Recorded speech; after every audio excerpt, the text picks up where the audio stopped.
ഈശോമിശിഹായ്ക്ക് സ്തുതിയായിരിക്കട്ടെ. വിശുദ്ധ മത്തായി അറിയിച്ച സുവിശേഷം 5-ാം അധ്യായം 24-ാം വാക്യം. കാഴ്ചവസ്തു അവിടെ ബലിപീഠത്തിന് മുൻപിൽ വെച്ചിട്ട് പോയി സഹോദരനോട് രമ്യതപ്പെടുക, പിന്നെ വന്ന് കാഴ്ചയർപ്പിക്കുക.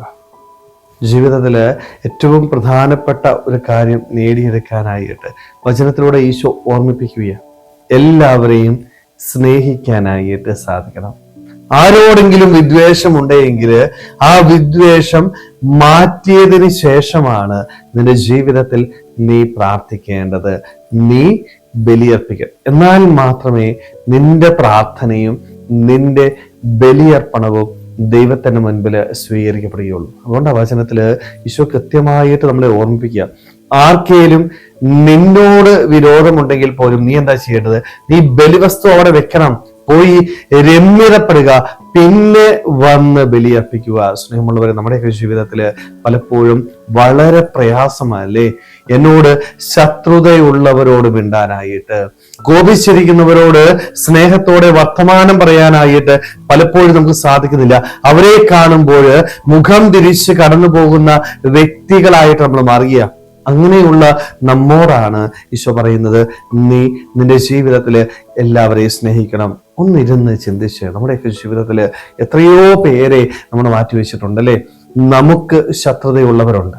എന്നാല് ഇന്നത്തെ വചനത്തില് ഈശോ പറയുന്നൊരു കാര്യമുണ്ട്.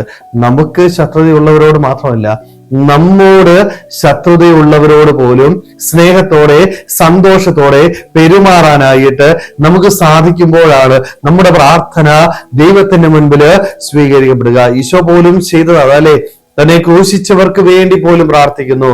ശത്രുക്കളെ ചേർത്തു പിടിച്ച ആ ഈശോയുടെ പിന്നാലെ പോകുന്ന നമ്മുടെ ജീവിതത്തിലും ഈ സ്നേഹത്തിന്റെ പാതയുണ്ടാവണം.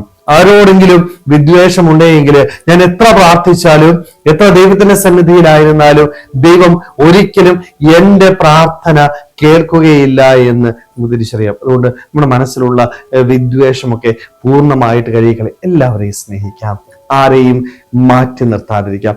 അവൻ എന്നോട് മിണ്ടിയോ ഇല്ലയോ എന്നതല്ല, നമ്മുടെ ജീവിതത്തിൽ നമുക്ക് ആരോടും വിദ്വേഷം, നമ്മളെല്ലാവരോടും വേണ്ടണം.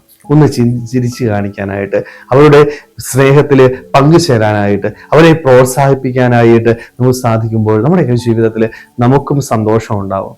ആരോടെങ്കിലും വിദ്വേഷമുണ്ടെങ്കിൽ മനസ്സ് തുറന്ന് ഒന്ന് ചിരിക്കാനായിട്ട് നമുക്ക് സാധിക്കുമോ? പറ്റത്തില്ല. നമുക്കൊന്ന് ആത്മാർത്ഥമായിട്ട് പ്രാർത്ഥിക്കാൻ പോലും സാധിക്കും. അതുകൊണ്ടാണ് ഈശോ പറയുന്നത്, നീ നിന്റെ ഹൃദയത്തില് ആരോടെങ്കിലും വിദ്വേഷം വെച്ച് പുലർത്തിയാല്, നീ പ്രാർത്ഥിക്കാൻ വന്നാല് നിനക്ക് പ്രാർത്ഥിക്കാൻ പറ്റത്തില്ല. അതുകൊണ്ടാ പ്രാർത്ഥനയ്ക്ക് മുൻപ് നീ പോയി അവരോട് രമ്യതപ്പെടുക. സ്നേഹമുള്ളവരെ, നമ്മുടെ ജീവിതത്തിലും എല്ലാവരെയും സ്നേഹിക്കാനായിട്ട്, എല്ലാവരെയും ചേർത്ത് നിർത്തി, എല്ലാവരോടും സന്തോഷത്തിൽ ജീവിച്ച് ഈ ലോക ജീവിതയാത്ര പൂർത്തിയാക്കുവാനായിട്ട് നമുക്ക് ഓരോരുത്തർക്കും ആത്മാർത്ഥമായിട്ട് ആഗ്രഹിക്കാൻ ശ്രമിക്കാം. ദൈവം നമ്മളെല്ലാവരെയും സമൃദ്ധമായിട്ട് അനുഗ്രഹിക്കട്ടെ. ആമേൻ.